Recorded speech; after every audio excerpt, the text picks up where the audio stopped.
డాక్యుమెంట్స్ను record చేసి వాళ్ళు చెప్పినారని చెప్పి మిథున్ రెడ్డి గారిని అరెస్ట్ చేసినారు. కానీ వాళ్ళిద్దరిని అరెస్ట్ చేసినారా? చేయలే. దాదాపుగా ఈ రోజుకి 50 రోజుల పైన అయింది మిథున్ రెడ్డి గారు అరెస్ట్ అయ్యి. ఈ 50 రోజులలో ఆయనను విచారించాలని చెప్పి ఎవరైనా కస్టడీ పిటిషన్ వేసినారా? వేయలే. ఎందుకు వేయలే అన్న కస్టడీ పిటిషను? ఎందుకంటే మిథున్ రెడ్డి గారు కస్టడీకి పోతే అడిగేదానికి వీళ్ళ దగ్గర ప్రశ్నలు లేవు కాబట్టి ఇటువంటి కేసులు ఎక్కువ రోజులు నిలబడవు. ఏదైతే వాళ్ళ కుటుంబం ఒక 30-40 ఏళ్ళ నుంచి సర్వీస్ చేసుకుంటూ వస్తున్నారో, ప్రజలకు సేవ చేసుకుంటూ వస్తున్నారో, అదే వాళ్ళకు శ్రీరామ రక్షగా నిలబడుతుందని చెప్పి ఈ సందర్భంగా నేను మీకు అందరికీ తెలియజేసుకుంటూ, ఈరోజు రాష్ట్రంలో ఏదైతే చెయ్యొద్దు లేదా ఓపెన్గా నేను చంద్రబాబు నాయుడికి సరెండర్ అయినా కాబట్టి నేను ప్రశ్నించలేననేదన్నా చెప్పేస్తే మేమన్నా కొంచెం ఈ రాష్ట్రంలో సంతోషంగా ఉంటామని చెప్పి ఈ సందర్భంగా నేను తెలియజేసుకుంటూ, ఈరోజు రాజమండ్రికి రావడానికి ముఖ్యమైన కారణం మా మిథున్ రెడ్డి గారు ఆర్థికంగా కానీ, ఆపదలో ఉన్న వాళ్ళకు కానీ, వ్యక్తిగతంగా కానీ, ఉద్యోగాలు ఇచ్చే విషయంలో కానీ, పొలిటికల్గా కానీ కొన్ని వందల మందికి, వేల మందికి సహాయపడినారు, ఉపయోగపడినారు. అటువంటి వ్యక్తులకు, పార్టీ కోసం అంత కష్టం చేసినటువంటి వ్యక్తులకు, జగన్మోహన్ రెడ్డి గారికి అంత నమ్మకంగా నిలబడిన వ్యక్తులకు, అంటే కష్టాలలో అధికారంలో ఉన్నప్పుడు అన్ని వేళలా కూడా అండగా ఉన్నటువంటి వ్యక్తులకు మా వంతు మద్దతు ఎప్పుడు ఎల్లప్పుడూ ఉంటుందని తెలియజేయడానికే ఈరోజు ఈ రాజమండ్రికి కూడా రావడం జరిగింది. ఈరోజు మాకు ఇక్కడికి రావడానికి మరొక ముఖ్య కారణమైన గణేష్ గారికి కూడా నా ప్రత్యేక ధన్యవాదాలు తెలుపుతున్నాను.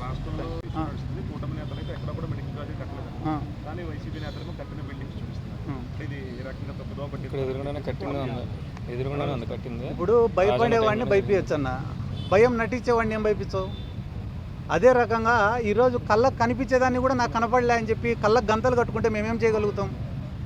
5 మెడికల్ కాలేజీలు కంప్లీట్, 5 కంప్లీట్ మేమేం చెప్తున్నాం? 17 మెడికల్ కాలేజ్ బిల్డింగ్లు కంప్లీట్ అయినాయని చెప్తున్నాము మేము.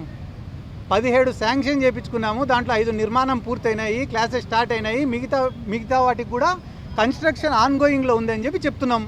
వాటిని ప్రైవేటీకరణ చేయొద్దండి, ప్రభుత్వం తరపున ఆస్తులు అట్లనే కంటిన్యూ చేయండి అని అడుగుతున్నాం. ఇది ఎంతవరకు న్యాయము? కంప్లీట్ అయిన వాటిని చూపించకుండా కన్స్ట్రక్షన్లో ఉండే వాళ్ళ దగ్గరికి పోయి పూర్తి కాలే అనడం ఎంతవరకు న్యాయం? పీపీపీ మోడ్ అనేది గొప్ప విధానం అని ఆయన ఆల్రెడీ చెప్తున్నారు కదా.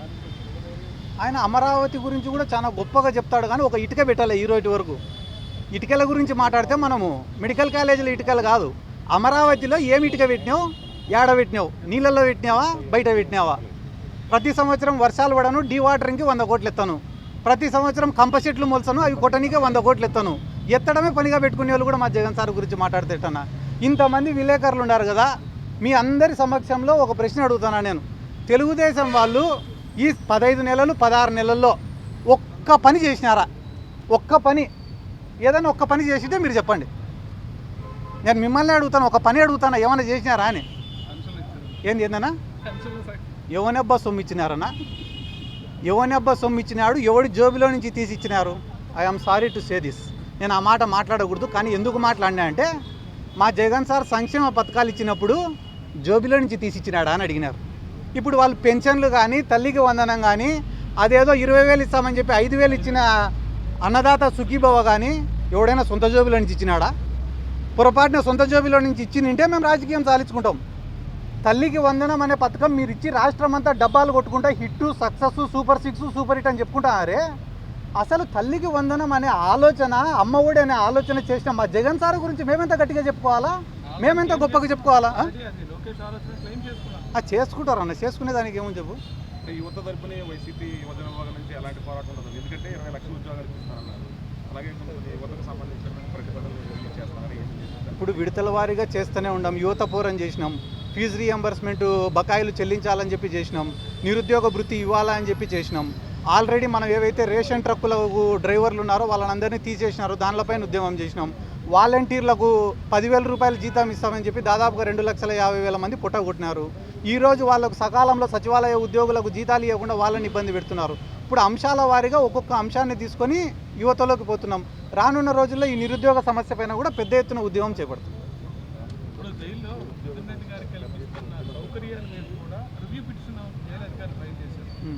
గతంలో ఇక్కడే చంద్రబాబు ఉన్నప్పుడు అన్ని రకాల ఫెసిలిటీస్ ప్రొవైడ్ చేస్తారు, ఏ ఒక్కరూ మాట్లాడే పరిస్థితి.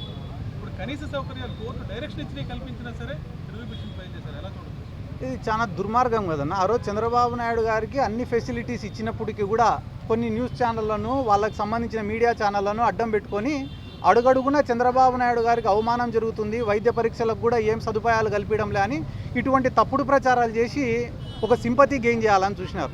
ఈరోజు వాస్తవానికి మిథున్ రెడ్డి గారి విషయంలో ఒక ఎంపీకి రావాల్సినటువంటి సౌకర్యాలు అంటే రూల్ ప్రకారం రావాల్సినటువంటి సౌకర్యాలు, చట్టపరంగా రావాల్సినటువంటి సౌకర్యాలు ఏవైతే ఉన్నాయో అవే కల్పించండి అని చెప్పి వాళ్ళు కోర్టులో పిటిషన్ వేసి ఒక ఆర్డర్ తెచ్చుకుంటే కూడా వాటిని కల్పించకపోగా ఇన్ని బ్యారికేడ్లు, ఇంతమంది పోలీస్ సిబ్బంది, 1 కిలోమీటర్ మేర ఆంక్షలు, లోపలికి పోయిన వాళ్ళపైన సీసీటీవీ పర్యవేక్షణలు, లోపల ఆయనతో కనీసం ఒక 2 నిమిషాలు మాట్లాడేదానికి అవకాశం లేకుండా ఆయన ఒక 2 నిమిషాలు మాట్లాడితేనే ఇంకా మాట్లాడింది చాలు అని చెప్పేంత ఇబ్బందిమైన పరిస్థితులు మేము చూస్తుంటే కూడా నిన్న మొన్న ఆర్టికల్ రాసినారు ఏదో ఒక పేపర్లో, ఇది జైలా అత్తారిల్లా అని. మేము పోయినాక మీరు వచ్చి కూర్చోండి, ఇది జైలో అత్తారిల్లో మామగారిల్లో ఎట్టుందో తెలుస్తుంది. ఒక పూట భోజనమే పెట్టేది కూడా. ఎందుకన్నా మిథున్ రెడ్డి గారి తల్లి ఆ రోజు ఇక్కడి నుంచి వచ్చి దేశానికి రాజైన తల్లికి కొడుకే. అటువంటి తల్లి వచ్చి నా కొడుకు కనీస సౌకర్యాలు ఇవ్వడం లేదని చెప్పి కంటతడి పెట్టుకునే రోజే నాలాంటి వాళ్ళు ఎంతోమంది బాధపడినారు. అంత పెద్ద ఫ్యామిలీ, 40 ఏళ్ళుగా ఎంతోమందికి సేవ చేసిన ఫ్యామిలీకి ఎందుకు ఇటువంటి కష్టం వచ్చిండకూడదు కదా. ఒకవేళ ఇటువంటి ఆరోపణలో నిజం ఉంటే సమస్య లేదు, కానీ ఒక కుక్డప్ కేసు ఇది కాబట్టి ఇటువంటివి జరగడం అనేది చాలా బాధాకరం. మళ్ళీ దానికి తోడు పుండుపైన కారం జల్లినట్ల ఎటువంటి సౌకర్యాలు ఇవ్వకుండా ఇబ్బందులు పెట్టుకుంటూ మళ్ళీ సకల భోగాలు, రాజభోగాలు, అత్తారిల్లు ఇటువంటివి రాయడం చాలా దుర్మార్గం అని తెలియజేసుకుంటూ, ఎప్పుడైనా కూడా ఒక ఇన్సిడెంట్ జరిగినప్పుడు దానికి కౌంటర్ ఇన్సిడెంట్ అనేది తప్పదు. అది కాక వాళ్ళకి రాజకీయాలు ఏం కొత్త కాదు, ఈరోజు ఏం కొత్తగా చూడడంలే. కాబట్టి థ్యాంక్ యూ.